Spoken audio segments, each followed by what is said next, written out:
So now that we have talked about ionic compounds, let's just compare some general properties of ionic compounds versus covalent compounds.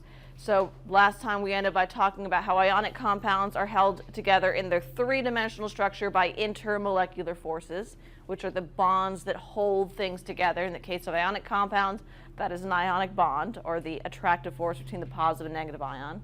Whereas covalent compounds are separate molecules. They're held together in three-dimensional structures by intermolecular interactions, or the interactions between separate molecules, which are generally weaker. For that reason, in general, for a molecular compound, you're going to have lower melting and boiling points because it's easier to break the molecules apart. So here we have a sample ionic compound, sodium chloride, and a sample molecular compound, carbon tetrachloride, and just comparing different properties. For example, melting point of sodium chloride, 801, while melting point of carbon tetrachloride, -23, etc. And you can just see the general properties. And that table is on page 336. But let's go ahead and move on to talking about covalent compounds. So in covalent compounds, one of the important things is going to be electronegativity. This is going to be the big difference between ionic compounds and covalent compounds. Back in chapter 2, when we first identified something as ionic or something as covalent, what was the rule looking at a compound's formula to determine if it was an ionic compound? Good. If it starts with a metal ion or ammonium NH4. So that was our cut and dry. If it starts with a metal or ammonium, it is definitely ionic. But what we're going to find now is that we can actually quantify, and it's not exactly a black or white, definitely ionic, definitely covalent. It's more of a spectrum. So ionic bonds are considered the extremes where one of the atoms is going to pull the electron away from the other one so much to the point where it actually gets transferred. But covalent bonds, we said the electrons end up getting shared between. So that's when we were doing the Lewis bonding and the connect the dots, and the electrons were shared between the two atoms. But it's a spectrum, and something in between those two extremes is called a polar bond. In polar bonds, the electrons are shared, but they're shared unequally, meaning one of the atoms is going to hog the electrons. It's going to spend more time on one atom than the other, but not to the point where it's actually transferred from one atom to another. And that's what we call a polar covalent bond. So the word polar means that it has poles. What is something else that has poles? Magnets have poles, right? They have a north and a south pole. What's something else that has poles? The Earth. The Earth, right? The Earth has a positive and negative pole, north and south. So when we say that a bond is polar, that means it has opposite ends, meaning one end is going to be positive, one end is going to be negative. So when you think of a polar, determining something's polar, think it's going to have opposite ends. Not so hard right now when we're talking about individual bonds, but in chapter 9 we start talking about the entire molecule. That is a useful thing to think about when you're looking at the entire molecule, determining if the molecule has opposite ends. So these are electron density maps that show within a molecule where the electrons are spending the most time. The most time is shown in red, the least amount of time is shown in blue. So we have three different molecules here. We have H2. Now notice it looks like there's just one atom there, and that's just because there's so much overlap, but it's actually two different atoms here. So if those were the nuclei, where do the electrons spend the most time in the H2 molecule? In between. So in the H2 molecule, they are pretty equally shared between the two atoms. So that's what we would call a purely covalent bond, meaning the electrons are shared evenly, purely covalent. Over here, sodium fluoride, we would probably recognize that from the rules in chapter 2 as definitely being an ionic compound because it starts with a metal. But if you look here, there is actually a little bit of overlap between the two atoms. So although the electron is mostly transferred, there's still just a little bit of sharing, but the electrons still are spending most of their time on which side, the sodium or the fluorine? The fluorine, which is what we would expect. We learned with ionic compounds that the sodium would become positively charged and the fluoride would become negatively charged because the electron went from the sodium to the fluoride. That's what we learned last time. Now here I have HF in between here. Now that's a hydrogen to a fluorine. In the HF molecule there, what are we seeing as far as the electrons? They're spending more time with fluorine. Even though it's a covalent bond, the electrons are shared.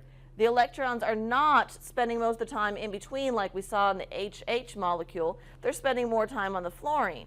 But there's still quite a bit of overlap between these two atoms, meaning the electrons are still being shared. They just spend more time with fluorine, which means although fluorine does not become completely negative like it did with sodium fluoride, it's going to become what we call partially negative. Now, the symbol for partial is a lowercase delta. So delta, that's how they draw deltas, is how I draw deltas. So fluorine would become partially negative and hydrogen would become partially positive. So it's not a full charge transfer, so we don't become +1 and -1. It's just a partial, so we maybe become +1/2 and -1/2. Maybe the electron is half transferred, or 30% transferred, or 20% transferred. But it's going to be some fractional amount, so that partial charge is going to be the fractional amount of an electron. So how do we know where we're going to be on this spectrum? We can quantify it using the electronegativity. So electronegativity is kind of like how strongly an atom can pull electrons towards it. The higher the electronegativity, the stronger the ability of that atom to pull electrons towards itself. In general, electronegativity increases as you go across the period and decreases as you go down a family. Now, the noble gases tend not to have measurable electronegativity values because they're not interested in playing with others anyways. So if we're ignoring the noble gases, we're increasing going across the period and increasing going up a family. What would be our most electronegative element then? Fluorine, right? So fluorine is our most electronegative element. If we look at a table of electronegativity, and this is on the top of page 338, these values quantify electronegativity. Now, there's no units with them. They're just comparative values. And we can see up here fluorine with a 4.0 is the highest electronegativity value we have on the table.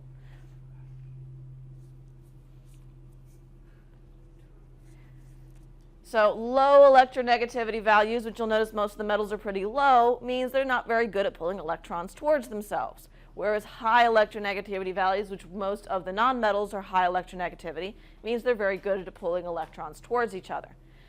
What's important, though, in a bond to determine where you fall in that spectrum, whether you're purely covalent, polar covalent, or ionic, is the difference in strength. So if I have an arm wrestling match over an electron, and I've got a really, really strong person, but his opponent is also really, really strong, then that doesn't mean much about who's going to win. But if I have a really, really strong person and his opponent not so much strong, then it's probably going to be clear who's going to win. So it's not the strength of the individual atom. It doesn't mean, okay, fluorine is extremely electronegative, so it's always going to be able to hog the electron. Well, it depends on who he's paired up with about whether or not he's going to be able to hog the electron. So what we're going to look at is the difference between those electronegativity values. And this is just showing you how, as you go across a period, it generally increases. We're going to have three different defining sections of that spectrum. Nonpolar is this region that we define as where you have less than a 0.5 difference between your two atoms. If you have less than 0.5 difference, you are considered nonpolar. So you can have a nonpolar or purely covalent bond between different elements as long as they have similar electronegativities. Polar is going to be the largest region. Polar is when your difference is in the range of 0.5 all the way up to, but not including, 2. If your difference is from 0.5 all the way up to, in this case would be technically 1.9 because we don't include 2, then you would be a polar covalent, meaning the electrons are being shared, but they're being hogged by one side. Once you get to 2 or above in difference, then you are becoming ionic. So you can have ionic bonds as long as you have a large enough difference in electronegativities, 2 or greater, that one side is going to get the electron most of the time. So let's try this out. Classify the following bonds as either nonpolar, polar, or ionic. So the first one we're asked about is the bond between chlorine and fluoride.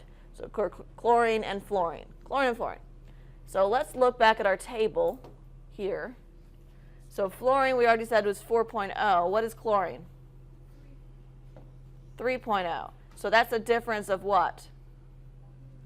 1.0. So a difference of 1.0, where does that fall?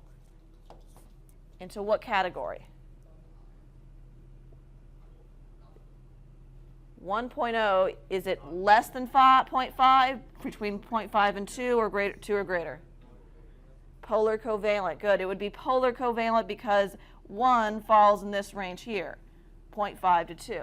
So that first one is going to be polar covalent.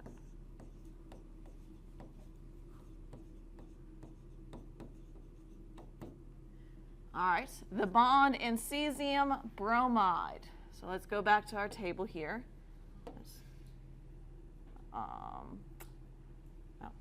Table here. Now I'm looking at bromine, which is 2.8, versus cesium. Now what is cesium's? 0.7 down here. So 0.7 versus 2.8. What's that a difference of? 2.1. So if the difference between cesium and bromine is 2.1, where does that fall in our ionic? Good, because it's 2 or better, greater, so 2.1 is definitely ionic. So that second one is ionic. The dot's not showing up very well. Next, the carbon-carbon double bond in C2H4. So C2H4 looks like this. I have a carbon-carbon double bond, and each one of them have 2 hydrogens. So even though I'm giving you an entire molecule, I'm just asking you about one of these specific bonds. In this case, I'm asking you about this part of the bond. So looking at our table, what is the electronegativity value for carbon? 2.5. So each of these is going to be 2.5. 2.5, 2.5. What's the difference in electronegativity? 0. So that would be what? What kind of covalent? Polar or nonpolar? Nonpolar covalent, or purely covalent.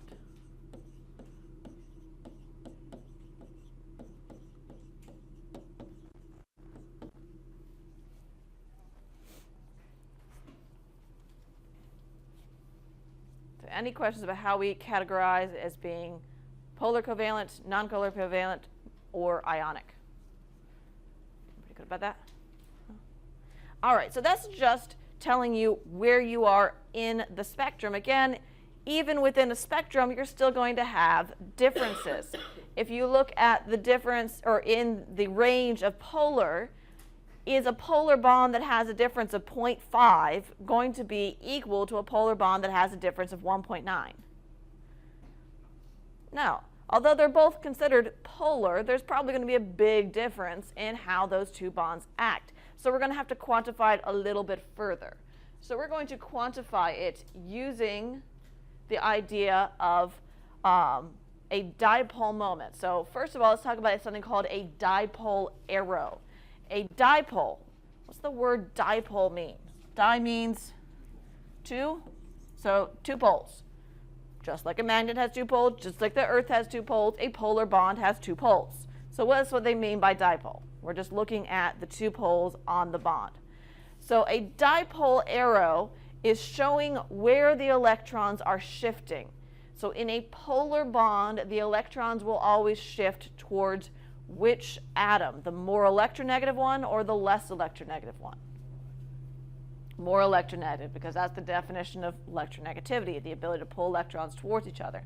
So looking at the HF bond here, fluorine is more electronegative than hydrogen, so it would shift towards the fluorine. Even if you didn't look it up on the table, Looking at the periodic table, we know we're increasing as we go across, plus fluorine is the most electronegative. It's pretty safe to assume that fluorine is going to be more electronegative, and the dipole arrow will shift towards the fluorine, which will leave fluorine being partially negative and hydrogen being partially positive.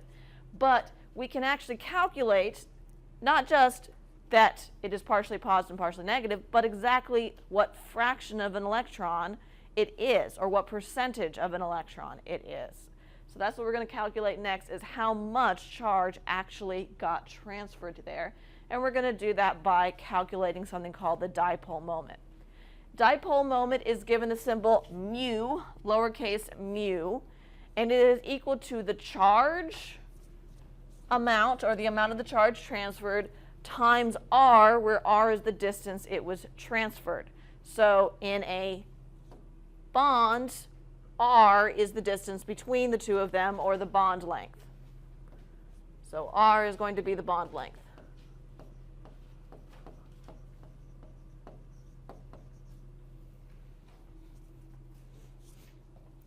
R is bond length, Q is how much charge was transferred. Now, when we're looking at this, when we're talking about the charge that was transferred, we're just going to talk about the amount of charge that was transferred. So yes, electrons are negative, but we're just going to talk about the magnitude that was transferred. So we're not going to include the negative, which means that mu is always going to be positive. So it looks like a straightforward equation. We just multiply the two together. Is it ever that straightforward here? No. What's usually the thing that makes things challenging? Converting what? Units. Converting units. None of these are going to be given to you in the unit you need them for in the equation. In this equation, we're going to need them in SI units. So bond length. What's the SI unit for length? Meters. Anybody remember what's the SI unit for charge? Coulombs. Good. So in uppercase C, coulombs. So if charge is in coulombs and bond length is in meters, then our dipole moment is going to be in units of what? Coulomb meters, right? Coulombs times meters. All right. So here's what units you will actually be given these in. First of all, the dipole moment will not be given to you in Coulomb meters. It will be given to you in debye's. So a debye unit, uppercase D, is equal to 3.336 times 10 to the negative 30 Coulomb meters. So there's the first unit conversion you're going to need there.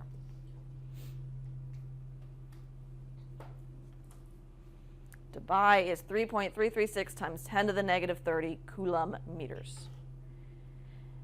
Next thing, bond length. When we talk about molecules, are they very big or very small? Relatively small, right? So do we probably measure their bonds in meters? Even smaller than nanometers. Picometers. We usually measure them in either picometers or a unit called an angstrom. So that's first of all, because sometimes you'll see it reported in picometers, sometimes you'll see it in angstroms. First of all, 1 picometer, PM, is equal to how many meters? 10 to the what? Negative 12. Good. 10 to the negative 12, or 1,000 times smaller than a nanometer. The other unit you'll probably see is called an angstrom. An angstrom looks like an uppercase A with kind of a halo on top. That is an angstrom. An angstrom is not a Greek prefix like pico, because it only refers to length. It is a specific unit of length. And 1 angstrom is equal to 10 to the negative 10 meters.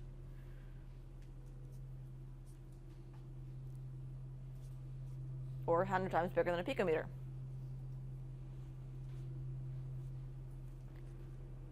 Last thing that's not going to be given in the correct unit, or the unit you need, is going to be that charge Q. When we say the magnitude of the partial charge, when we talk about charge of the ionic compounds, what's our unit? Unit of charge. We just say magnesium's 2 plus versus sodium's 1 plus. What are the unit there? What's being transferred to tell us it's 1 versus 2? Electrons. So the unit technically of charges is how many electrons were transferred. So we need some unit conversion between electrons and coulombs. And that's going to be the charge of an electron.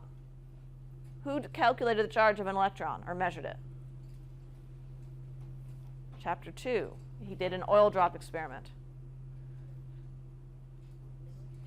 Millikan, good. R.A. Millikan measured, using his oil drop experiment, the charge of a single electron. And he found that one electron had a charge of 1.6022 times 10 to the negative 19 coulombs. That is annoying. Sideways lines keep on popping up. But 1.6022 times 10 to the negative 19 coulombs was the charge of an electron, or the fundamental unit of charge back from chapter 2. So that's the other unit conversion we're going to need. So get everything in the right units, and all you have to do is multiply the charge times the bond length. You ready to try this out? No. All right, on the top of page 340 is a table of 4 relatively polar bonds and what their dipole moments are compared to their bond lengths. So up here, the first one we have is HF, has a bond length of 0.92 angstroms and a dipole moment of 1.82 debye. So the first thing we're going to do is, well, if I'm given the bond length and the dipole moment, what do you think I'm going to ask you to calculate?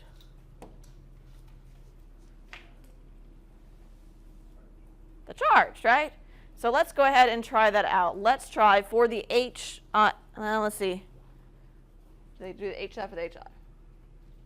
HF, yeah. For the HF molecule, let's go ahead and calculate what the charge is, or what fractional amount of an electron was transferred between the two of them.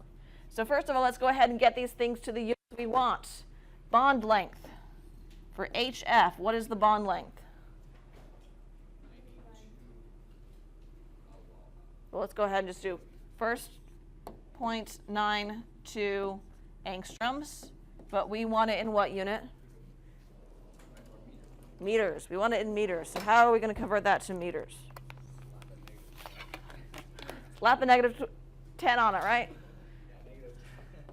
So times meters per angstrom. 1 angstrom is 10 to the negative 10 meters.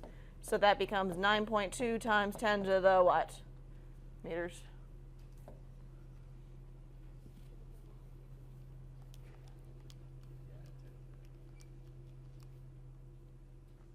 To the negative what? Nope. We're getting smaller. Negative, what is smaller, negative 8 or negative 9? Negative 11, right? Smaller, not bigger. I know. Yeah. Negative 11. All right. So there is our bond length, 9.2 times 10 to the negative 11 meters. Now let's look at the dipole moment, which is the symbol lowercase mu. So the dipole moment for HF is 1.82 debye, but we need it in what units? Coulomb meters. So our conversion factor there was 1 debye is 3.336 times 10 to the negative 30 coulomb meters.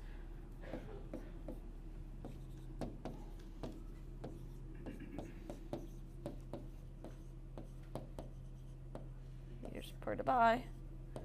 I'm just going to ignore all this horizontal lines that keep on popping up because they're getting annoying.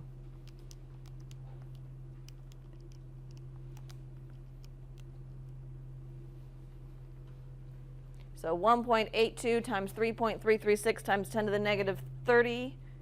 I'm getting 6.07 times 10 to the negative 30.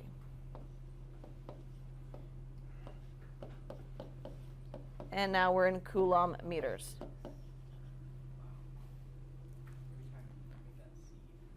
It really does not like that.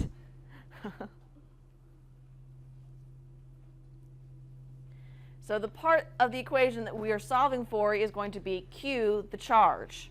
So if I rearrange this equation here, Q would be equal to what?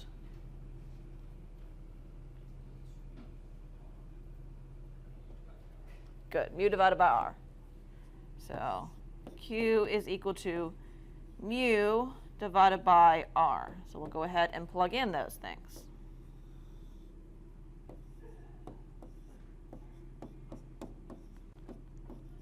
Didn't like the 0 that time.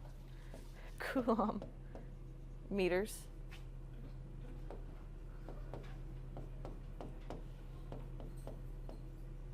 So meters will cancel and we'll be left with coulombs.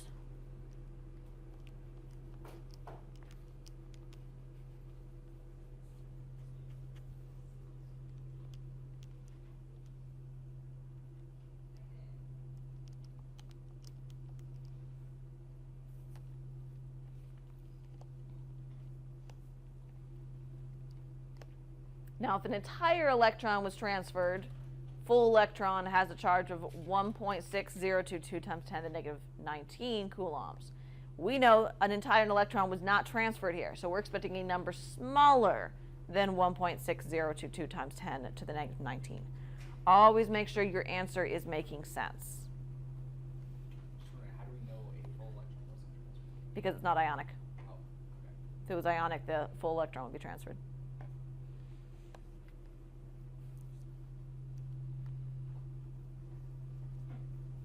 So I'm getting 6.6 times 10 to the negative 20. Wow. 10 to the negative 20 coulombs, which is definitely smaller. Let me write it over here. All right. Q we have just found to be 6.6 times 10 to the negative 20 coulombs. Now, the issue is we want the magnitude of the partial positive and partial negative charges. So in other words, we want it in terms of not coulombs, but what? Electrons. So we have one more unit conversion to go. Converting those coulombs into electrons. We're going to do that by dividing by that fundamental unit of charge. 1.6022 times 10 to the negative 19 coulombs per electron. So coulombs will now cancel and we'll be left with electrons. Now, this is a fractional amount of an electron. So we're expecting some sort of decimal, but not like crazy small decimal.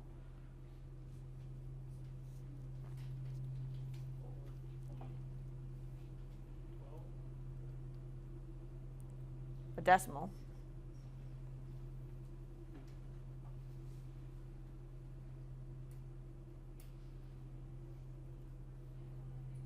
So in other words, if it was a half of, it would be 0.5. If it was a third, it would be 0.33.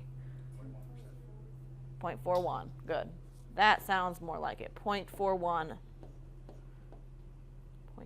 0.41. That's how much of the electron was transferred, or just under half of the electron. So always, yeah, that's a point. I don't know why my decimals are looking weird here. 0.41. If you're getting some weird exponent, that probably means you forgot to put the denominator in parentheses.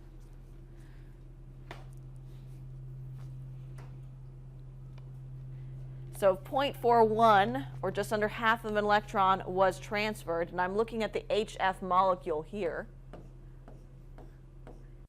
Instead of saying fluorine is partially negative, it's how much negative? Good, 0.41 negative. So 0.41. And then fluorine will be how much positive? Or hydrogen will be how much positive? 0.41. Oh, yeah. Positive 0.41. Yeah. Yay.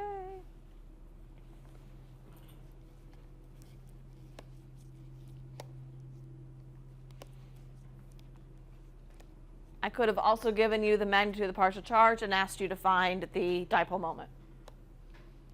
But, of course, I won't give it to you in the unit you need.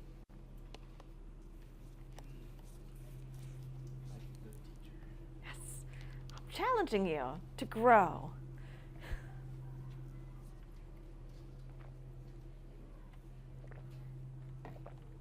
Questions about that? All right, so the next thing we're going to talk about is something called percent ionic character. Percent ionic character, as the name would imply, is just how close you are to being ionic. Because the truth is, even within ionic bonds, things that we would recognize right off the bat as ionic, like sodium fluoride, we recognize as ionic. As we saw on that electron density map, the electron was still not 100% transferred. So the percent ionic character is going to give us a percentage that shows us how close it is to being 100% ionic, which is actually a state that is impossible to reach. It's impossible to reach 100% transfer. So percentage is going to be equal to the dipole moment that we observe or measured, that would have to be given, divided by, and here's how they call it, the dipole moment calculated assuming discrete charges. Everybody understands what that means, right? No? All right, so what's a discrete number? Discrete. A discrete number are going to be whole numbers, right? Whole numbers are discrete numbers. So discrete charges means charges that are whole charges, like ionic compounds. So, in other words, I'm going to rename this as mu calculated assuming 100% ionic. So if it's 100% ionic, then Q would be equal to how much of an electron? 1, exactly 1 electron. 1 electron, which is how many coulombs?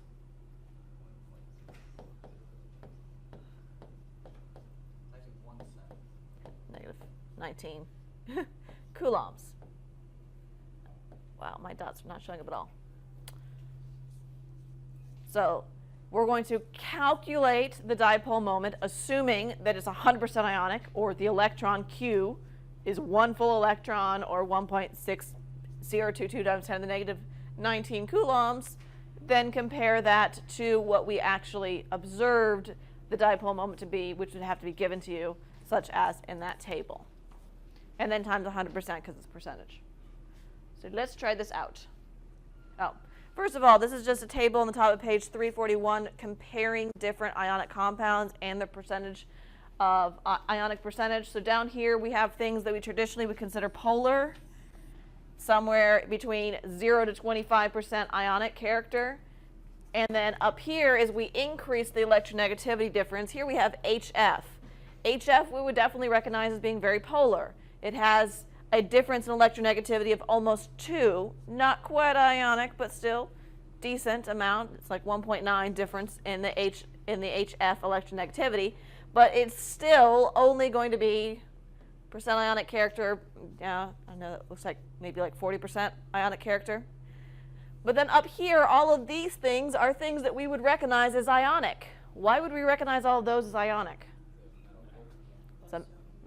It's a metal and a nonmetal, not to mention most of these, or everything past this line, has a difference of electronegativity that is 2 or greater. Notice some of these things actually are not ionic according to the electronegativity. Cesium iodide, potassium iodide, lithium iodide, they have electronegativity differences in the polar region. Because remember down here, between 0.5 and 2, that's polar. So even though we recognize it as ionic based on the rules from chapter 2 about metals and nonmetals, technically the electron is shared enough that if we want to quantify it, we would define it as being covalent, just polar covalent. But even still, when we have the largest electronegativity difference, which in this case is potassium fluoride, it is still not 100% ionic. That looks like it's maybe only 80-something% ionic. I don't know. All right, so let's try this out. Using the data from table 8.5, which is the same table we got the data from to calculate the hydrogen fluoride, calculate the percent ionic character of the bond in HI. So we're going to go back to this table and look at the bond in HI. All right. So now we're looking at HI. So we have the bond length and we have the dipole moment. So this is the observed dipole moment. Let's go ahead and calculate what the dipole moment would be, assuming discrete charges or assuming it's 100% ionic. So dipole moment is equal to Q times R. So 1.61 angstroms is how many meters? 1 times 10 to the what meters? Good, -10 meters. So if we're assuming that we have discrete charges, Q would be what?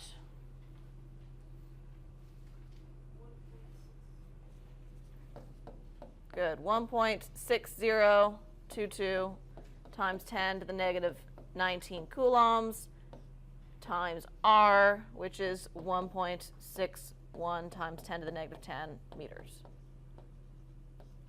And that will give us our dipole moment, assuming 100% ionic.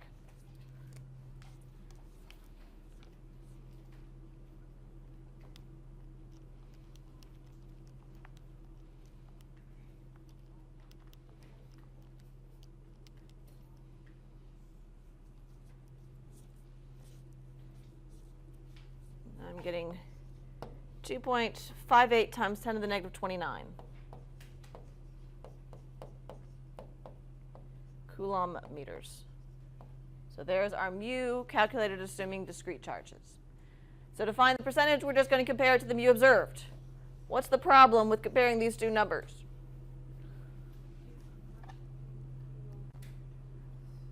They're not in the same what?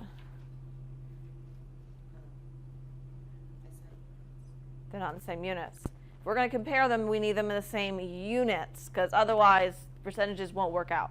Percentages have no units because the top and bottom of the fraction have to be in the same units. The units cancel. We can't compare 0.44 divised and 2.59 times 10 to the negative 29 coulomb meters because they're not in the same unit. So it doesn't really matter which way you go. You either make them both divised or make them both coulomb meters before you go with the percentage. Let's go ahead and take these coulomb meters and turn them into debis. And we're going to do that by dividing by the conversion factor 3.336 times 10 to the negative 30.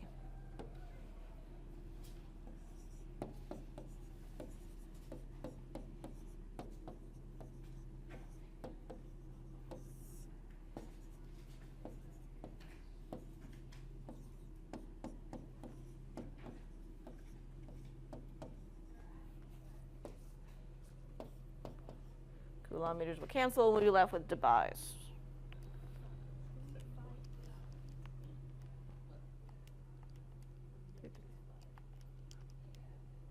Yeah, 7.73. Well, I didn't round, so, but did they round? Yeah, 7.73 debis. So here's our observed is 0.44 and our calculated is 7.73. So to find the percentage, it's the observed divided by the calculated. So 0.44 divided by 7.73 times 100 gives us 5.7% ionic, which is very small. Let's look back at our table and see if this makes sense. Let's find HI on this image here. Go ahead and get rid of all the ink. Where's HI? Right there. Does that look like about 5.7%? Yeah. So our number makes sense. Again, make sure your number makes sense. I've given you a table so you can at least estimate it should be somewhere in this range. Oh.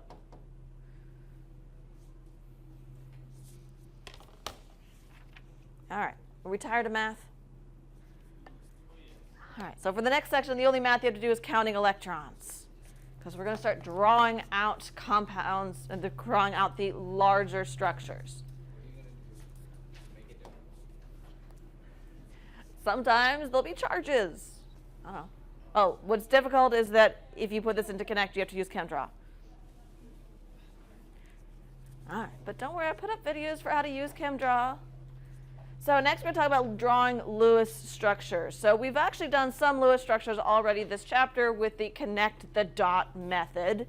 So if I was doing connect the dot method, say to make ammonia and H3, I would draw the Lewis dot structures of each of the atoms. So nitrogen would have how many dots around it? 5 is in group 5, so I'd put 5 dots around it. 1, 2, 3, and I'll just put 4, 5 down there. How many places are available to bond on this nitrogen? 3. I can bond wherever there is one electron sitting by itself, versus hydrogen would have how many dots? 1. So I'll draw 3 hydrogens around it, each with 1 dot, like that. And then using the connect the dot method, I just connect from single electron to single electron, making lines. The PowerPoint doesn't get too mad at me. There we go. And boom, I have made my Lewis dot structure. So that's for really small things. But the problem is it doesn't work once we get to be larger molecules. It doesn't work once we get things that have exceptions to the octet rule. And it also doesn't work when you have polyatomic ions. So we need a method that will work even when we have those special cases. And that is going to be 6 steps. So if you're following along, we are on page 343. And there's a nice little table for you showing the 6 steps of drawing Lewis dot structures. They must be done in order, and you cannot skip any steps unless that step does not apply to your structure. So let's talk about the 6 steps, and then we'll do some examples working through each of those steps. So step number 1, draw the skeletal structure, meaning the overall arrangement of the atoms. Now, oftentimes it's pretty clear what's going to be the central atom. If you're having trouble deciding what should be in the center, they say the general rule of thumb is whichever one is the least electronegative, put it in the center.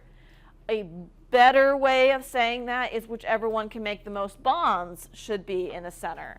How do we determine how many bonds something can make?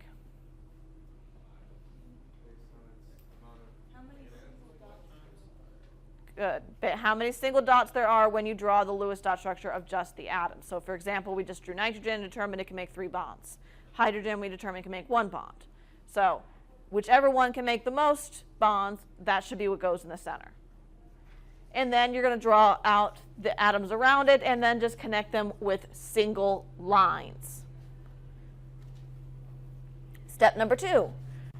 Every time I draw a bond, every time I draw a line, how many electrons is in that line? 2. Every time I draw a lone pair, there's 2 electrons. Most common mistakes made boil down to your number of electrons don't add up. So you end up having more electrons in your final structure than you should have, or you don't have enough, or either way, the number of electrons don't add up. So what we're going to be keeping on doing throughout each step here is keeping track of how many electrons we have, so-called balancing our checkbook. So before we can balance our checkbook, we need to know at the start of the month how much money we have on our checkbook. Does everybody know how to balance a checkbook? Barely. Barely? You might need to get on that. So the idea of balancing a checkbook is you have a certain amount of money in your checkbook. Each time you spend money, you subtract it. We're going to do the same thing here. We're going to find out how many electrons we have. Each time we spend electrons in our structure, we're going to subtract it out of our checkbook. So step 2 is going to be counting how many electrons you have. Now, in an atom, you have valence electrons, and what do we call the other electrons? Core electrons. Which ones are available for bonding? Valence. So when we count electrons, we are only going to count the valence electrons. So step 2 is to count up all the valence electrons you have. And that's for main group elements, just going to be the group number. If you have a polyatomic ion, you're going to add or subtract the number of electrons that corresponds to the charge. For example, let's say I had the carbonate ion, CO3, 2 minus. So for step 2, when I count the number of electrons, how many do I get from carbon? How many valence electrons are in carbon? 4. It's in group 4. How many are in oxygen? 6. Now I have 3 oxygens. Each of them gives me 6, so I'm going to take that 6 and multiply by 3. So 18. Now I have a 2 negative charge there. That means what? Do I have 2 extra electrons or 2 fewer? 2 extra. So should I add 2 more or subtract 2?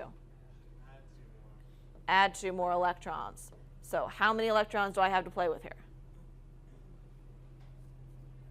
I lied when I said there was no math.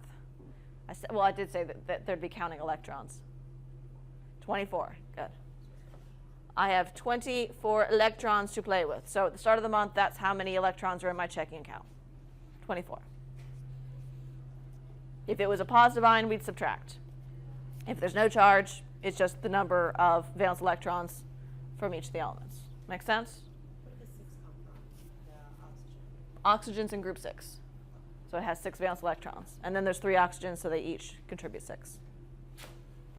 All right. So when we drew our skeletal structure, we connected the outer atoms to the central atom using single bonds. So for example, if I was drawing this carbonate, its skeletal structure would have looked like this.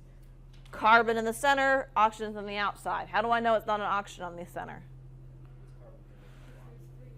Good. Carbon can make more bonds. Carbon can make how many bonds? 4. If I drew the Lewis dot structure of carbon, it's 4 dots, so it can make 4 bonds. If you can see the dots, if you can squint. Whereas if I draw the Lewis dot structure of oxygen, it has 1, 2, 3, 4, 5, 6. It can only make how many bonds? 2. So carbon can make more bonds. Plus, based on their rules, carbon is less electronegative than oxygen. So in my skeletal structure, have I already spent any electrons? Sort of.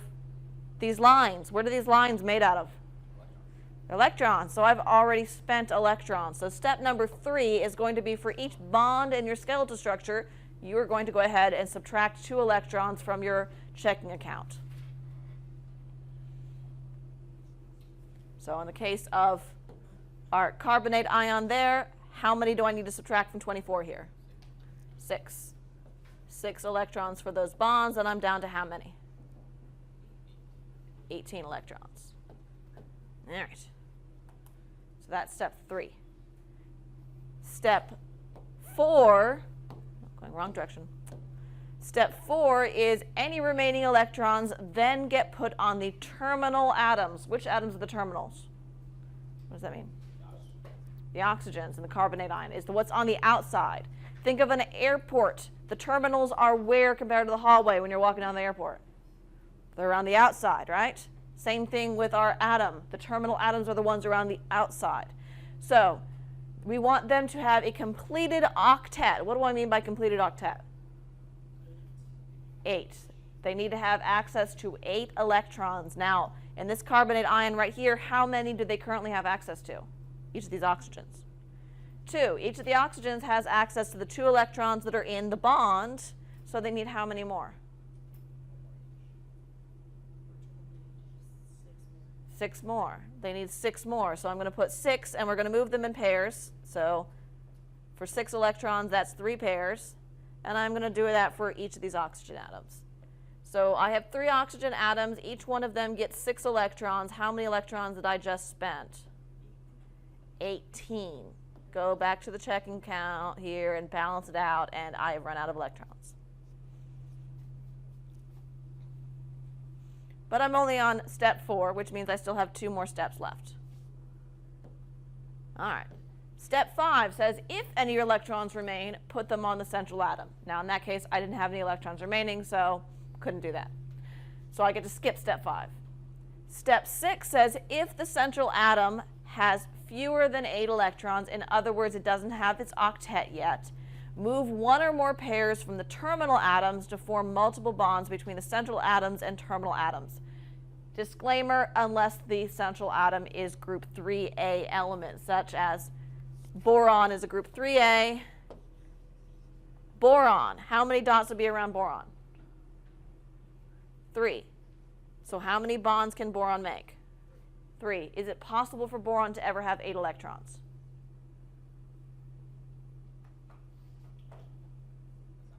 No, because I can only have 3 bonds. 3 bonds would give it how many electrons? 6.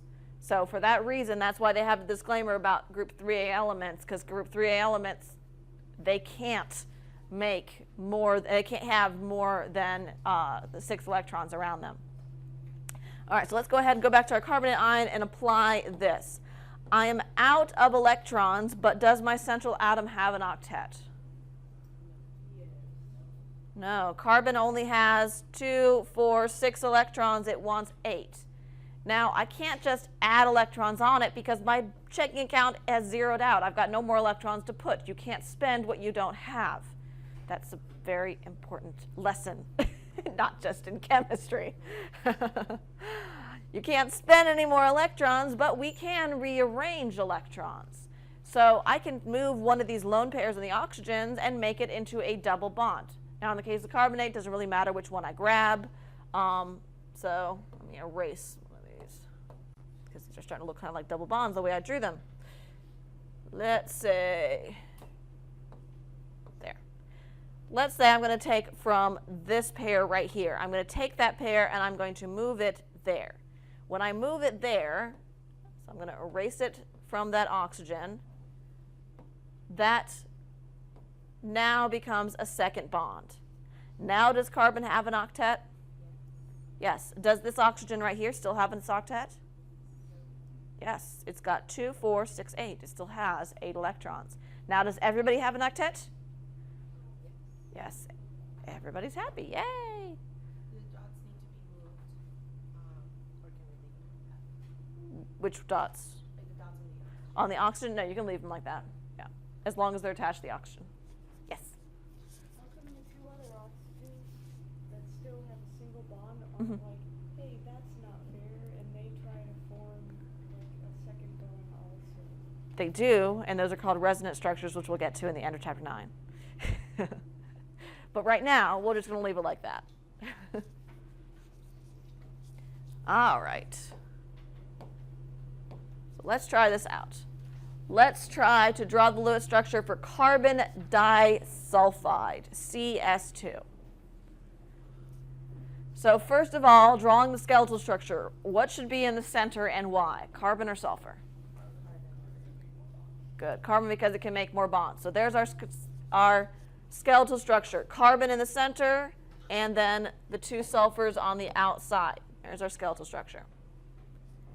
Step 2, we're going to count up the total number of valence electrons. So carbon's going to give us how many? 4. And each of the sulfurs is going to give us how many? 6 times 2 because there's 2 sulfurs. So how many electrons do I have there to play with?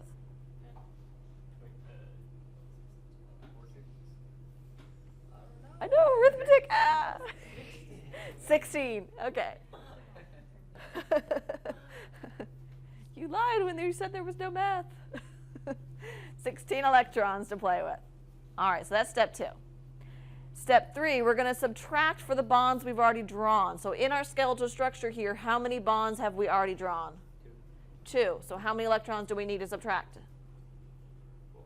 4. So up here, we're going to subtract 4 electrons for a bond, and we're down to 12.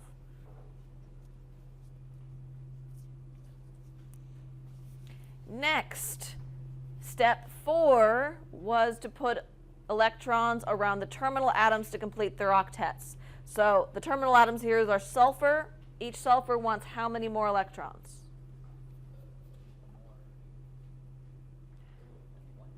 I've got, each sulfur has access to how many? Right now, a sulfur has access to how many electrons? Just 2, so it wants how many more? 6 more. Okay, 6 more electrons. So we're going to draw 6, and again, we have to draw them in pairs. So we're going to draw 1, 2, 3, 4. This dots, I'm going to draw them as circles because that's not showing up. Circle, circle, circle. Circle, circle, circle, circle, circle, circle. All right. How many electrons did I just spend? 12. So I'm down to nothing in my checking account. All right, so step 5 was if any electrons remain, we put them on the central atom, nothing remained. So we get to skip that step again. Step 6 was if the central atom still doesn't have an octet, we're going to rearrange, reallocate electrons, redistribute them so that we can get double bonds and give carbon an octet. So carbon currently has access to how many electrons? 4. So it wants how many more? 4 more.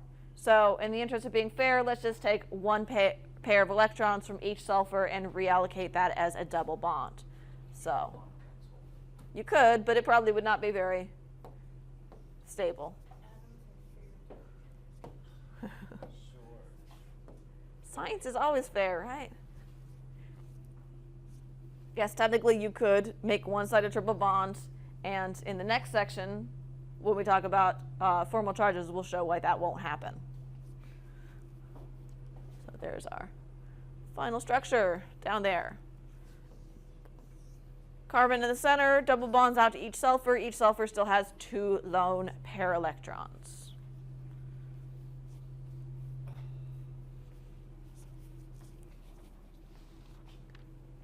How do we feel about the steps of drawing out Lewis structures?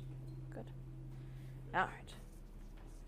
Next, we're going to talk about something called formal charges.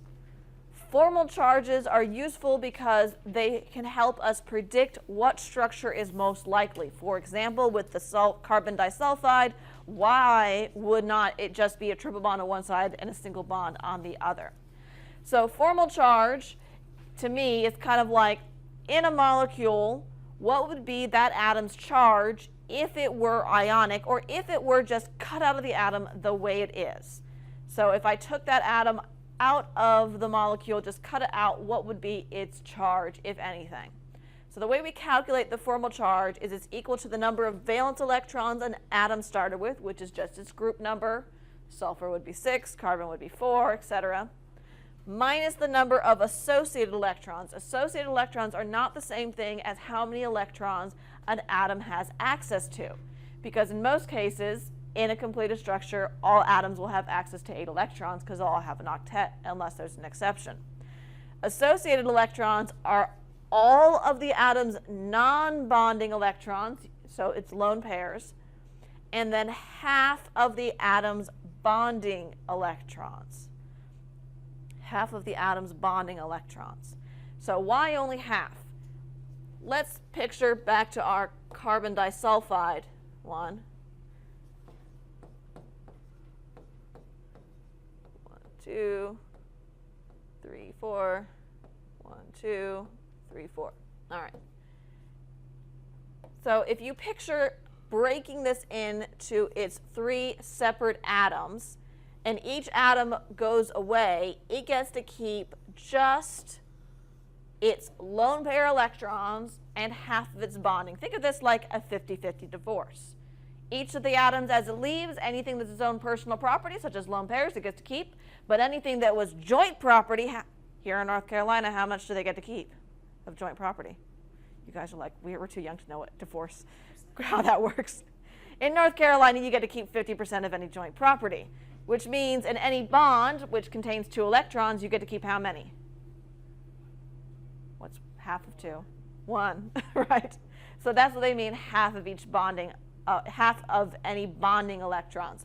So example, this sulfur right here, it's got 2 lone pairs, so it's got 4 electrons to itself, right there, plus it gets half of its bonding electrons, or 1 electron per bond. So it's going to be able to keep 2 from the bond. So how many are associated with that sulfur? 6. It has 6 associated electrons. How many are associated with the carbon in the center? 4. It gets to keep 4 electrons. So let's look at something, a little special molecule, because everything in it is oxygen, and yet everything's going to have a different formal charge. This is ozone. Ozone is the O3 molecule. So the Lewis dot structure for ozone looks like this. I have 3 oxygens, one's in the center, 2 terminals. The one in the center has a lone pair and 3 bonds. 1 oxygen on the terminal has a double bond. 1 has a single bond. Everybody's got an octet. But everything's going to end up with a different formal charge here. The oxygen that has a double bond here. Now, oxygen has how many valence electrons? 6 valence electrons. So it's going to start with 6 valence electrons all the way across. This first oxygen, it has 4 plus 1 for each bond. How many associated electrons? 6. 2, 4, 6. So that first oxygen there is going to have a formal charge of 0. Now let's look at the next oxygen. Oxygen in the center only has 1 lone pair, but it has 3 bonds. How many associated electrons does it have? 5. So 6 minus 5, it has a formal charge of +1. Finally, the oxygen on the end, it has 3 lone pairs plus 1 bond. How many associated electrons there?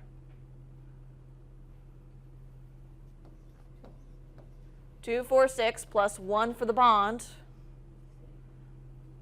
6 plus 1 is 7. All right. So 6 minus 7, it has a formal charge of what? -1. So although they're all oxygens, they all have different formal charges. And these formal charges have to add up to the charge in the molecule. Ozone is a neutral molecule, it has no charge. 0 plus 1 minus 1 adds up to 0. But for example, our carbonate ion would have to add up to 2 minus because it has a 2 minus charge. So we'll pick up there next time.